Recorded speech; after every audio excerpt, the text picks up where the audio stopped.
Good morning guys and welcome to 5th Generation Hobby Shop. Welcome to another review and unboxing. Shout out po muna natin ang may-ari ng unit, si Sir Richard ng Cainta. So this is the T4A, Umarex T4A Tactical Revolver TR50 caliber 50. Yung ating i-unbox. Okay, so this is caliber 50 Gen 2 by Umarex, 7 joules CO2 powered tactical revolver. So caliber 50. So it comes with 100 shots. So this is the unit. It comes with 100 shots rubber ball. Okay, so this is the rubber ball, caliber 50. May libre na po siyang 100 pieces at saka CO2 na 5 piraso. Okay.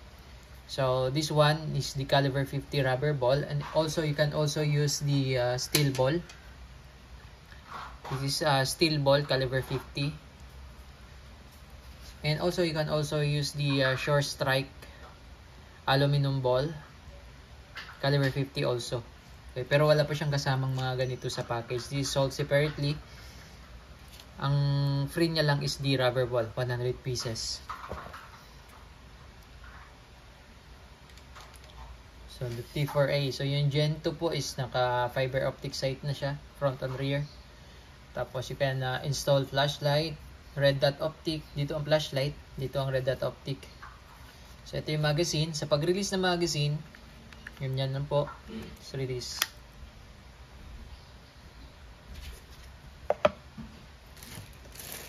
Then paglo-load naman ng bala, so ito yung gear.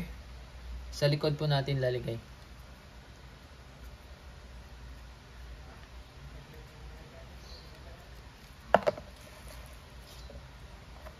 Yan. This rubber ball is reusable.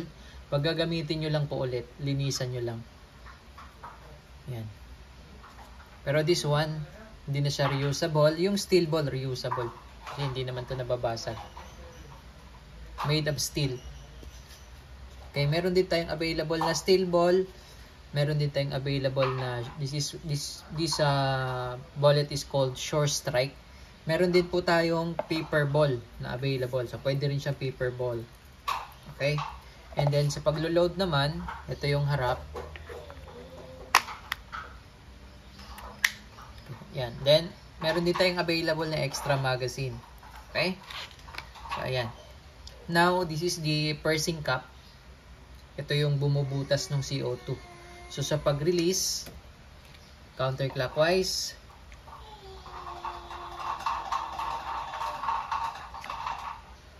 Ingatan lang po na babagsak. Ingatan lang po na hindi mabagsak itong pursing cap kasi may mga mechanism po yan. May spring, may o-ring.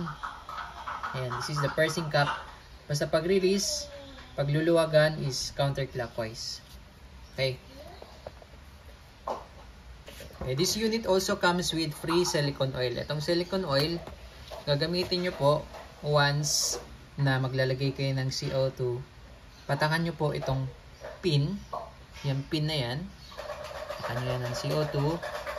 And then, yung tip ng CO2.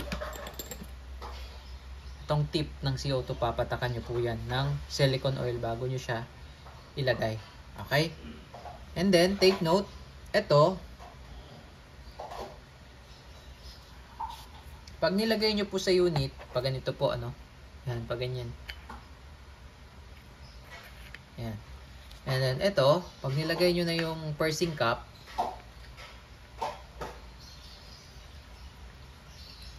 and then, pag hihigpitan nyo po, kailangan, ganyan lang. Pag hindi nyo na natitwist, hindi nyo na maiikot, tama na yan. Pero itong CO2 na nilagay ko po dyan, hindi pa yan butas. Okay? Hindi pa po yan butas. Mabubutas lang po yan once na pinalo ko to. Pag pinalo ko yan, napapansin nyo po, mahaba pa siya, no? Once na pinalo ko yan, iiksi na yan. Iikot na yung spring, and then that's the time na mapapurse niya. Mabubutas na yung CO2. So ito. Yung pinakadulo niyan, once na pinalo ko tong pursing cap, mabubutas na po ito. Okay, so paluin nyo lang siya kapag gagamitin nyo na po. Okay, pero pag hindi nyo siya pinalo, nandyan lang yung CO2, hindi makukonsume po yun. Kahit ilang taon po yun nandyan, hindi po yan mauubos. Kasi nga po, wala pa siyang burst o wala pa siyang puncture. Wala pa siyang butas, di pa siya punctured. Okay? So, yun yung kagandahan ng T4A. Kasi kahit na nakastock lang yung CO2 dyan, di siya maubos, di siya makukonsume kasi dahil wala pa po siyang butas eh. Pero once na pinalo nyo na siya, to pag pinalo nyo to, pa-activate na yun, mabubutas na siya, kailangan gamitin nyo po kaagad.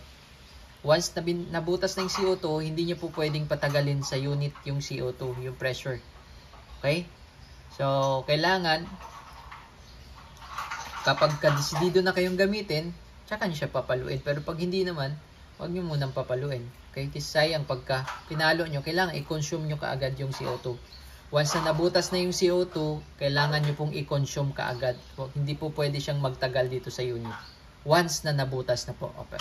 Pero kung wala pa pong butas, kahit nakastock siya dyan na matagal, walang problema. Okay? So, ito po yung mga kasama. Manual, maintenance, safety and maintenance manual. Yun nga, yung silicone oil. Yung rubber ball na 100 shots. And CO2. 5 pieces na CO2. So, yan po yung mga kasama sa package.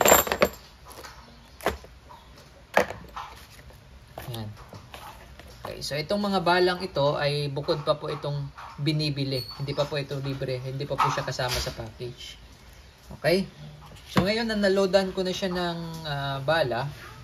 Okay? So gagamitin ko na po. Ngayon papaluin ko lang po ito, no? Papansin niyo po, mahaba. Ngayon, pag walang pressure, wala kang makikitang indicator diyan na red. Yan sa ngayon po, nakalubog pa siya, no? Once na pinalo ko po ito, aangat po yan. At may makikita ka po dyan na indicator na red. So, pag may red na, nakalabas na po yan at may red, ibig sabihin may pressure na po yun. Okay? Tamang palo lang po. Ganito.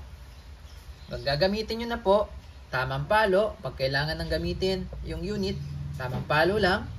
Ganito lang po. Yan. So, once na pinalo nyo na po yan, papansin nyo po, umikse.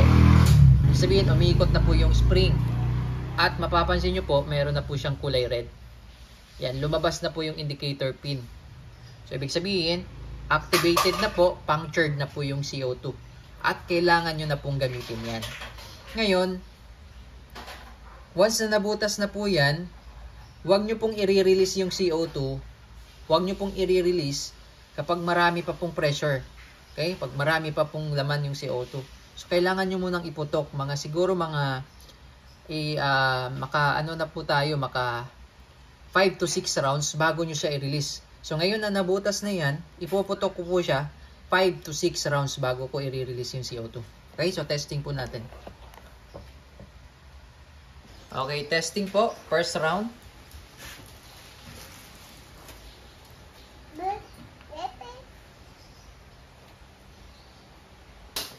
First round po, firing.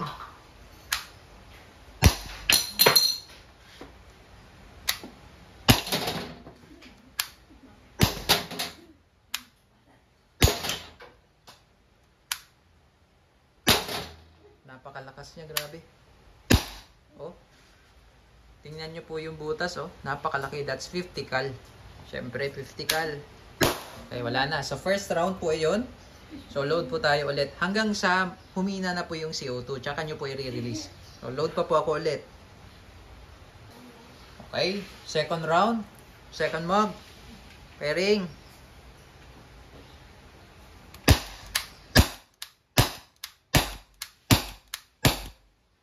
Okay. 6 shots. Release ko lang muna yung magazine. Load tayo ulit. Third round po. Third round.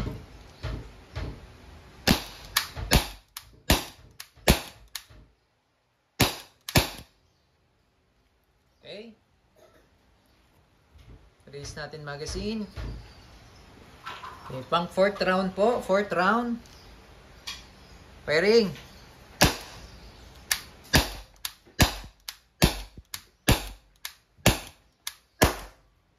Okay, fourth round. Okay, pang fifth round. Fifth round.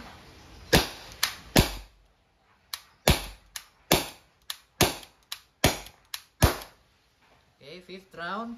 So, So, napapansin natin, medyo malakas pa siya, pero paubos na yung CO2. Okay? Pang 6 round naman tayo. Okay, pang 6 rounds po. Pairing.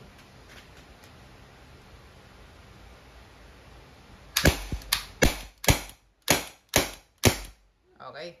So, mahina na po siya. So, all in all, 6 rounds. Siguro, so, 6 rounds times 6 shots, that's 36 shots. So, bago natin siya i-release. Okay? Kasi mahina na siya eh. So, pang-6 na rounds, release na natin. Okay? So, sa pag-re-release naman po, ganito lang. Itong pursing cup, i-twist nyo lang isang beses counterclockwise.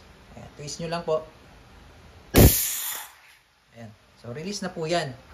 Okay? At mapapansin nyo po, bumalik na yung indicator pin. Ayan. Bumalik na siya. Okay? So, para matanggal yung cup, counterclockwise ulit.